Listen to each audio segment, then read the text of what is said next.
22 skyrius maršrutinio transporto pirmenybė ir eismas maršrutiniam transportui skirtose eismo juostose. Gyvenvietėje vairuotojai privalo duoti kelią maršrutiniam transportui, pradedančiam važiuoti iš pažymėtos stotelės. Čia ir egzaminį iš tikrųjų važiuojant yra didelis klausimas ir per praktikos egzaminą ir problema tai gyvenvietėj. Ne gyvenvietėj tai ne, taip nėra, bet gyvenvietėj tai reiškia mieste mes privalom duoti kelią pajudančiam autobusui iš sustojimo vietos. Ką reiškia pajudančiam? Pirmas dalykas, jis gali pradėti rodyti posūkį ir jau reiškia, kad jis pradėjo manevrą.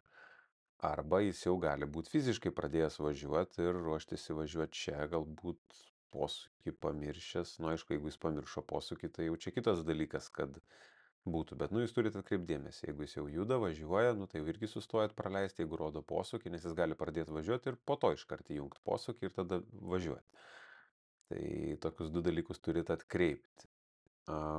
Ir turit sustoti, tas pats kaip raudonas, kad būtų užsitegęs ir autobusas turi teisę iš autobusų stotelės, sakė pažymėtos, tai pažymėta gali būti kelio ženklų autobusų stotelė ir jisai turi pirmenybę, kaip raudonas, kad jums dega.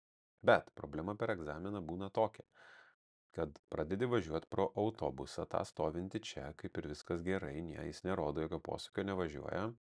Ir kai esi maždaug prie vidurio autobuso, autobusas įjungia posūkio signalą, greit pradeda važiuoti ir čia lenda tau prieš nosį. Ir jeigu tu nespėsi tinkamai sureaguoti, gali būti ir kritinė klaida, kad, sakys, nedavėjai kelio autobusui. Tai čia tokia yra problema, kad vis tiek, bet sakyčiau taip, kad jeigu jūs jau pradėjot važiuoti pro autobusą, tu pro jį jau važiuoji tada, kada jisai nebuvo pradėjęs manevro, tai jūs kaip ir pirmi pradėjot toj situacijoje važiuoti, turėtų autobusas naglai nelysti ir nekišti. Tai va. Yra buvę taip atvejais, važiuoja su fūra, mokinukas netgi ne tik su lengvaja, bet ir su sunkvežimiu. Ir tas autobusas įjungia kairio posūkio signalą, kai jis jau čia arti yra. Išsigąsta, kad neišlaikys egzaminų ir kala per stabdžius taip stipriai. Ir jam taip stipriai dėjo į galą kitą irgi fūrą, kad tai fūrai visai ten priekis visas sumaltas buvo. Tai tokia sunki vieta, tad važiuojant pro ją jau šiek tiek prilėtinti lengvai, šiek tiek pažiūrėti ir jau davažiavus iki pusę autobuso, jau jūs tada jau greičiausiai nebestosit ir toliau taip paspartinsit važiavimo greitį pro čia stovinti rimtą tokį reikalą. Ir dėl to dar irgi, aišku, primažinti greitį reikia, kad galbūt gali būti kažkokie žmonės pėstieji bandantis pereiti kelią, ten, kuris nematot už autobuso, ar vaikas koks išbėgti, tai todėl bet kokiu atveju čia važiuojant reikia imtis papildomą atsargumo priemonių.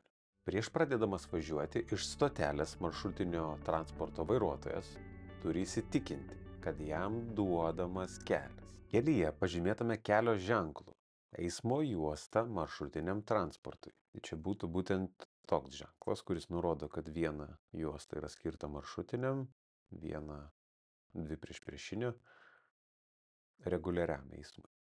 Arba viena priešpriešinio juosta yra maršrutiniam, o dvi yra tos krypties eismo juostos. Taip pat šitas tai reiškia, aš atvažiuoju prie sankryžos ir kertamas kelias į kairę šiuo atveju yra maršrutiniam. Tai dabar iš kokie dar klausimai testuose kyla iš to dalyko. Tai būna čia. Ar galima įvažiuoti tą juostą? Ne. Su šito paveikslu būna klausimas, ar galima čia apsisukti. Tai jeigu aš čia apsisuksiu, jūs jau matėte 50% KET pamokos. Visas ir pilnas KET pamokas rasite vairavimoegzaminai.lt. Vairavimoegzaminai.lt. Tikrai išmoksite vairavimo teoriją.